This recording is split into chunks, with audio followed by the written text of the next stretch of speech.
Oh, Andrea Tessmann. Yes, Kirk Buchner. Early 1986. Were we into a certain Austrian?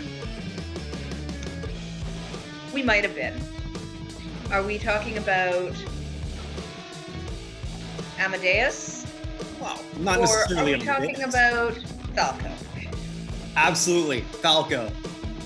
Falco, born Johann Holzel, which sort of reminds me of the worst Saturday Night Live character, Melanie Hutzel. Remember her? Vaguely. Yeah, I had a bad Twitter moment, actually. I kind of feel bad about that. I think it was Rolling Stone. It was an anniversary, a pretty big anniversary, and they said Robert Downey Jr. was the worst ever cast member. So on Twitter, I responded, I don't know how you're forgetting about Melanie Hutzel. Melanie Hutzel actually followed me for, I think, a day until she realized I completely slagged her. I actually felt pretty bad, like, following me? Did you not see what I wrote? You're the worst. I guess she did. Reread it, and then she unfollowed me. Moving on! We've got Falco, and this is one of the rare times in the United States, and really anywhere in North America, where a non-English song went to the top. And it's actually, this is one of those times I think I can pretty much answer when we say, how the hell did this happen? I think we got answers. I do. I think as we sort of describe this. What was your first, do you remember? Well, I guess you wouldn't remember. You would have been just a little one. Just a wee little lass. Yeah. No, I don't remember when it first came out. Okay. I mean, my thoughts on this are there was an immense fascination with Germanic countries because of everything that was going on in around, East and West Germany and all of the wall and all that stuff. But I think this song was entirely riding on the coattails of the movie. Absolutely. Like, I don't think he even, of course he knew who Mozart was, but I don't think he knew anything about him other than what that movie portrayed. I think there's a lot of people. I agree. Myself included. I also have to say, I thought that movie was like 90s. The production quality for an early 80s movie is pretty incredible. Okay. So when did you first watch that, or was it just recently? I watched it in the 90s. Okay. Yeah. So like I remember watching that film. So I would have been an early teen or close to, and just that film to me, it's as awesome then as it is now. The film we're talking about is Amadeus. F. Murray, I was going to say F. Lee Bailey. That was the lawyer who just died. F. Murray Abraham won an Oscar for that. But to me, the star of that was Tom Hulce, who played Amadeus. And Amadeus is the middle name of Wolfgang Amadeus Mozart. And it's just an incredible film. And you're looking at one of the great composers ever, but they're presenting him in a rock star fashion. Wait, I fully buy. Classical music was not classical music when it was being written. It was the popular music of the day. Right. Mozart wrote songs because people paid him to write the music that they wanted to hear. Yeah, some of his stuff was a little bit out there. I know the Magic Flute was criticized for having too many notes because he was all over the place with, whereas they're coming out of much slower tempo. He was putting in insane triplets and quadruplet runs on things that people just didn't do before that because he was a virtuoso. So he was always showing off and showing off his skill as well as his writing skill. But he was a pop musician. There's nothing, people write classical music now kind of because they're snobs. I'm not saying that they shouldn't write classical music now. It's wonderful music, but Mozart was a pop musician. And he was a very famous, very popular one. He very likely was a dick. Like, he was a spoiled rock star. Yeah, he was that guy. This is the way that I've read and the way the movie portrays, while the movie does take certain liberties, of course, but what they're still playing with the whole idea is this guy is a musical genius right away.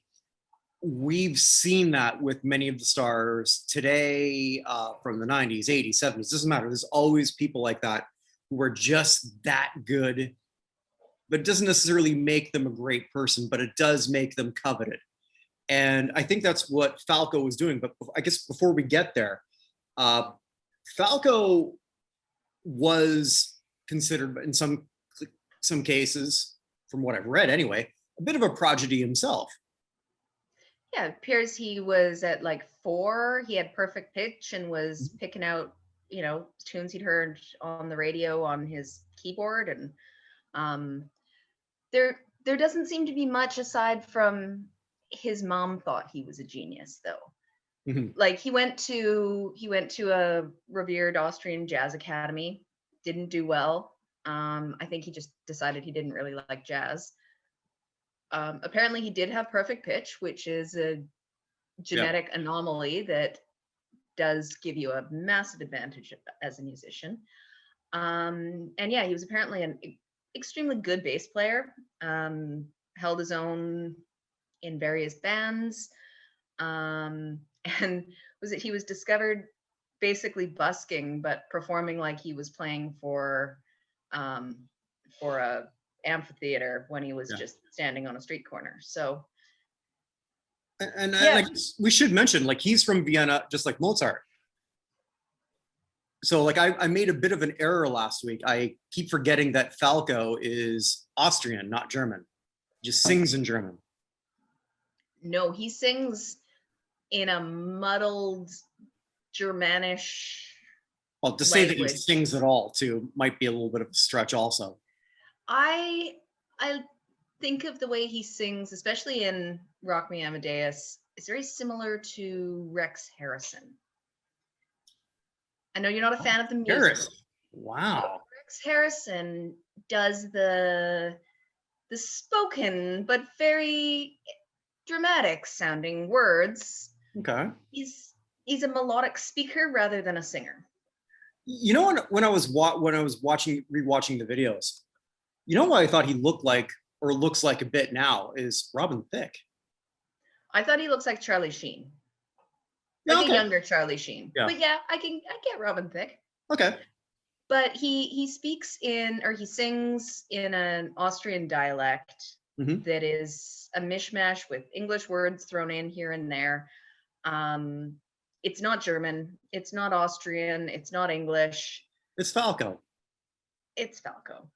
And he references partying and cocaine. I think he really was all about the sex, drugs, and rock and roll. Mm-hmm. And I think that, he probably related to, at least to the Mozart depicted in that movie. I can see, yeah, totally. And then capitalized on it. Yeah. I actually was familiar with him before Amadeus. I don't know if it was K-Tel, but like one of the first albums I ever got. Like, and we're talking like vinyl, kids. Which would have been 9 or 10 or something like that, and it was like a compilation. And Falco was on it with Der Kommissar, which became a hit in the U.S. from a British band called After the Fire. But Falco did it first. Actually, I thought, again incorrectly, that was at least charted in the U.S. It didn't. But it did in Canada. Maybe because I thought it had like broken the 100 in the US. I could be mistaken. Like 90s, but it was, I might be off. I do remember, though, from what I read, it hit 11 in Canada. Oh, wow. So I guess I'm still trying to remember some of the other mishmash crap on that vinyl, and I was so happy to have it. It was like Kim Wilde, Kids in America. How I remember this, befuddled. I think there was a Flock of Seagulls. If I had a photograph, I can't remember some of the other ones off that, but I remember that one because it was, well, obviously it was different because it was not in English, There was just such a cool beat to that particular song. And so does this one. This is like, it's got almost everything you need to be an international hit. Screw the fact you don't know what the hell he's singing. But pretty much I looked at the English version, or the English translation. All it pretty much is this guy's a punk and he was a rock star and he partied and he blew it all. Yep. That's it. That's it. Which is kind of the life of Falco. Yeah. Yes. Well, in many ways, yeah. Falco, well, we'll get there. But you were talking about other songs though. The one that I actually prefer, not necessarily to Rock Me Amadeus, but Rock Me Amadeus is a bit grating. Like after a while. After listening to a few versions of it this week, I was pretty done. But Vienna Calling. Yes. That's the one I really like. Like if you watch the video for Der Kommissar, the green screen antics are just wild. Like it's worth it just for that. But Vienna Calling's actually a pretty decent song. Yeah, it is. And that one also charted. I think that one did chart in the States. I want to say 19. I could be off, but I think there was one as the first digit. It was in the top 40. Yeah, I mean it did well. So that's respectable. So I guess we should talk about the video, which really sums up everything that we just talked about. Would have been a video, I guess, made in '85, sort of released in '86. So we have to put it in that perspective, because in the '80s, it's a mishmash of high quality Michael Jackson videos to crap, and this is right in between. I think. And the whole idea is Falco sort of like playing two different characters. Like one, I guess, himself in a modern day, but he's because he's in a tux. He looks like James fucking Bond, really. Yep. Yeah. So he's looking like he's looking good, but then he's performing, but he's coming like out in the streets in a modern era, but walking into like all these people who are dressed in, I don't say Victorian era, I guess the Vienna era. I don't know what era you call it. Whatever era. Yeah, I don't know. Pardon me, and you can sort of like send me a message for that, because I'm wrong. Yeah, so he's with all these people in period costumes, as though they're at a big. I should have just said that. Yeah. Yeah. Period. Makes it easier. There you go. Doesn't matter what period, it's fine. Yeah. Yeah, dressed in his modern day tux, and then he shows up coming out of a limo, dressed as Mozart with a rainbow wig. Like it's like the white wig you would expect Mozart to be wearing, except it's pastel rainbow. Right. And he's being escorted in by a biker gang. I don't understand. Well, I mean that's the thing where it sort of lost me. So I guess then Mozart is playing in front of a biker gang in a biker bar, and it's like, oh shit, I'd rather be the guy in the tux. He's playing in front of all these hot chicks as opposed to this sausage fest. That he sort of like won't. Maybe he was trying to say that he was an everyman performing for like. But I think he could have portrayed that better than a biker gang. But then, as the song kind of comes to a climax, and they're all just singing Amadeus, Amadeus, Amadeus, and they're all partying together and having a good time and freaking out the chorus, and he's doing his hiccuping thing. But isn't that not one of the best hooks, though? I mean, even the Simpsons use it. I know one of us is going to mention Dr. Zayas, Dr. Zayas. Yes. Dr. Zayas. Oh, help me, Dr. Zayas. That's just brilliant. That entire parody is brilliant. Yeah, I love the legitimate theater. For those of you who don't know, it is the Troy McClure character plays what's his name? In Planet of the Apes. So it's a Planet of the Apes play. Yeah, musical. And it's Troy McClure's comeback. I think Phil Hartman was still alive, so I think he still played. Oh yeah, it was definitely Phil Hartman. Okay, yeah. But yeah, it was pretty brilliant. They rewrote like the whole song. Yeah. It even made it cheesier too. It's like they 8-bit the audio. Dr. Zeus, Dr. Zeus. Just the way they did it was so great. Yeah. I think what I guess Falco was trying to say is like you're a rock. This is a rock star era to era to era to era. Possibly, if we're trying to sort of like figure out what this guy was trying to say, but that's what I got out of it. Yep, that's pretty much what I got out of it too. I've got a couple things that I thought were sort of interesting. Two things I got way off in the way I remembered it. Well, I don't know that I misremembered it so much as I just assumed, and you know what happens when you assume. Yeah, I assumed, and you touched on this earlier, how he was clearly inspired by it. I thought it was part of the whole movie, maybe part of the soundtrack, which it wasn't. So that was the first thing I totally got wrong. The one thing I had no idea. You know, this was a number 6 album on the R&B charts in the US. I saw that and I was so surprised because it's not R&B. So you can call it a lot of things. Mm-hmm. People call it rap. It is the first rap song to reach number 1 on the American charts. No, what is?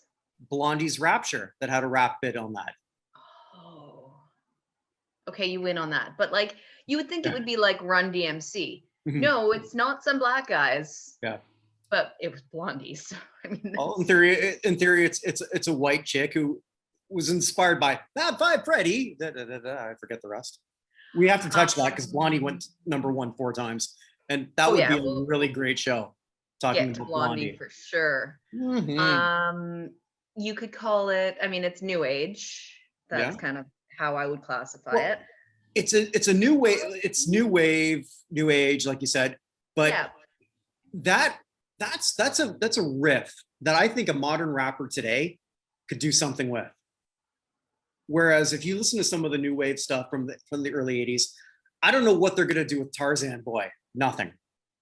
You know, I would actually love this to be sampled in something modern. I couldn't find if it was. I couldn't either, which is bizarre because they're sampling everything. Well, I got to tell you what happened to me this week, right? So like I've become really good friends with this one guy who has already asked to be on this show. So a British guy who, he grew up here. Then it's interesting. He can switch from his British accent to his Bayesian accent just like that. So I told him a couple days ago that I'm going to be doing that, and he just said like it's one of the dopest songs he ever heard. And then today I'm talking to a couple Bayesian guys who are in their early 50s and telling them what I'm doing. It's like they both love this song. This is an international smash, and I think it's just because. And as soon as I said I'm doing Amadeus, they both went Amadeus. It's got the hook. Oh, rock me, Amadeus. Yeah, and the music behind it's the synth riff is brilliant. Like it is. It's got a lot going for it. Well, I mean, it's like the name of the show is How the Hell Did This Get to Number 1? Well, that's how. Those two things. Falco, I guess we should sort of like go on to what happened after. You mentioned a song that you liked, and I very much like too, Vienna Calling. Not Vienna Calling. Yeah, it is Vienna Calling. Yeah. Okay. Yeah, so I was thinking of another synth one because like Vienna and Germany, like as a big part of the whole synth 80s era.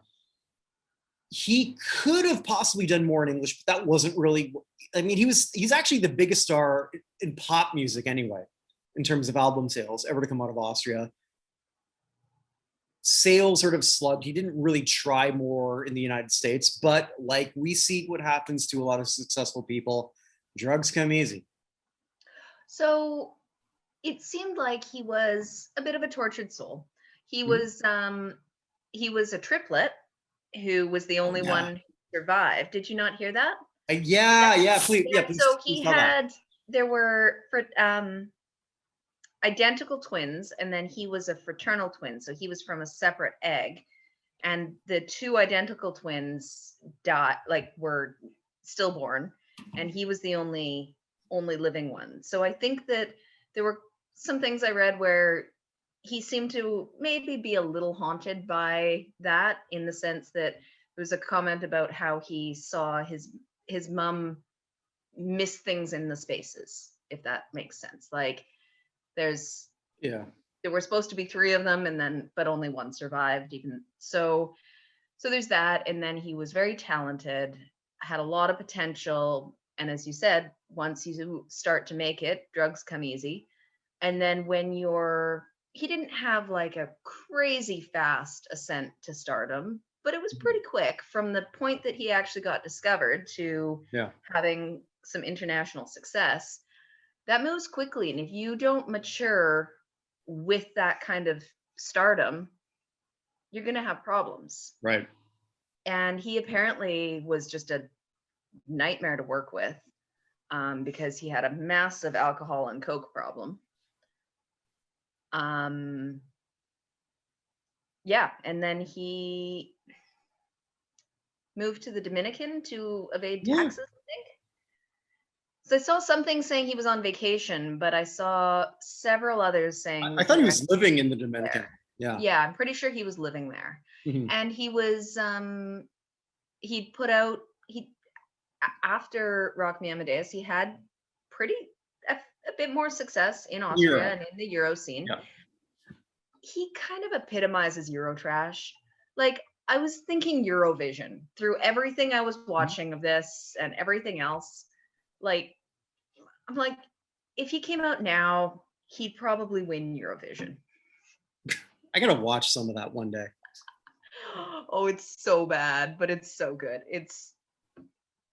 I can't watch very much of it at a time, but it's worthwhile checking out if you can stomach some Eurotrash. But they're generally very talented. You worked in a mountain resort hotel, Andrea, so I think you dealt with a lot of Eurotrash visitors in your time. But anyways, so yeah, he still had some success in Europe, not as much in the States. And then he kind died. Died in car crash. Well, he did, yes. He died. That was the other thing I misremembered. A bus crash. Yeah. Apparently they determined that the bus was speeding, and the bus driver got 3 years in jail for it. But they also determined that he had massive amounts of alcohol, cocaine, and THC in his system at the time that he died. Not surprising. But he was listening to a cassette tape of his soon-to-be-released comeback album, which is actually pretty decent. Did you listen to any of that? I did, yeah. So, yeah, he sort of had a posthumous minor comeback. Again, nothing internationally successtional, but kind of rounds out the... Which was also referenced technically in The Simpsons. Thank you, Taco, for your tribute to Falco. Yes. Forgot about that one. Yeah. And now here to give the best rap album, Homer Simpson. I'm surprised. It's amazing how we can look at Simpsons references from the first 10 years, and that show's still on, and I can't tell you anything that they've done in the last 15. Oh, it's got to be more than 15. I can't tell you anything they've done. They must be over 30 years running now. Because I want to say I was in the single digits in my age when that show came out. I was under 10. I don't even know what they're doing in the last 15 years. No. Anytime I do a Simpsons reference with somebody, it's always in the first 10 seasons. Yeah, there was some good stuff a little bit later than that, but I'm with you. I don't know nothing in the past decade. So I guess summing up, if you haven't heard the song, please do. If you haven't watched the movie that this is loose, well, I think a lot based on, definitely do. And I think this sort of ends our trip to Germany or Austria. I was sort of like trying to make this more. One other comment is right about the same time as this, there was another German language song that made it to number 2 in the charts. So we will never talk about it. I thought that went number 1. 99 Luftballon. Nope. Never made it to number 2. Okay. You know why I got creeped out by that damn song? You ever see the video? Yes. All right, here's why. All right. Now keep in mind, kids who are listening, I'm an old white guy. I know this shit, and I know things have sort of changed and beauty standards. And Andrea and I have talked about that, and the shifting beauty standards and whatnot. But here's a beauty standard I can't get into, and this is only for the visual thing. Hey, women, don't do this. See the armpit hair? No. Hey, don't judge. I'm judging. Well, you know what? I'm judging, and I'm not going to change that about me. And then fine. I don't know what to say about that. Sorry, anyone who had to sort of like see my flabby upper arm, because you're probably going to say like, well, yeah, you have no tone. Yeah, I know that. But it takes no effort to do this. 1, 2, 3. That's it. But I'm not going to get into this argument with you. We'll just say that it's a good thing that you have a lovely Asian wife who doesn't grow hair the same way that a lot of other cultures do. This is true. This is very true. That's actually that's sort of a big thing. And I know I sort of like lost half the audience here. I don't know what to tell you. That's my preference, which is I don't like underarm hair on the women that I date. Sue me. That is your preference. And it messed me up as an 11, 12-year-old watching that as a kid. Before we find out what it is that you picked for next week, can we comment on some? I got something from your secret admirer, who's not a secret. Okay. Yes, we've got a comment from Brad, who didn't insult me, which is kind of nice. Okay, so this is from our Dolly Parton show. That was when we looked at 9 to 5. I am now more in love with Dolly Parton than ever after that show, by the way. Dolly is a national treasure, and I don't care what nation it is. She's just a treasure. Absolutely. Brad Nelson says, crocheted chastity belt. I think you must have said that, because I don't remember saying that. I believe I said that, yes. Yeah. I heard that, and I just knew the internet wouldn't disappoint. And it says it exists, and then he's got a link to it. So apparently there is a crocheted chastity belt for those who were wondering. So thank you, Brad. Thank you also for not sort of like taking another pot shot at me, which is really easy to do. I'm low-hanging fruit. There's a joke there. I don't know what it is. Maybe someone will make it in a comment. I'm sure someone will. I'm sure his name might rhyme with Rad Belson. And that's okay. So you want to know what we're doing next week? I have a guess based on our correspondence, but I don't know if that's what it's going to be. Is it? I don't know what I corresponded with you. It's a trip to Egypt. No. Okay. No, I'm saving that one. Okay. Next week, we are going to do Brand New Key. Okay. Yep. For Melanie, yeah. All right. For Melanie. That was on my brand new pair of possible roller to-do list. skates. Yeah. All right. So have you watched Boogie Nights? Mm-hmm. Okay. Nice. All right. That. I think it'll be fun. There's a lot of she pretends that it wasn't entirely about sexual innuendo, but it probably was.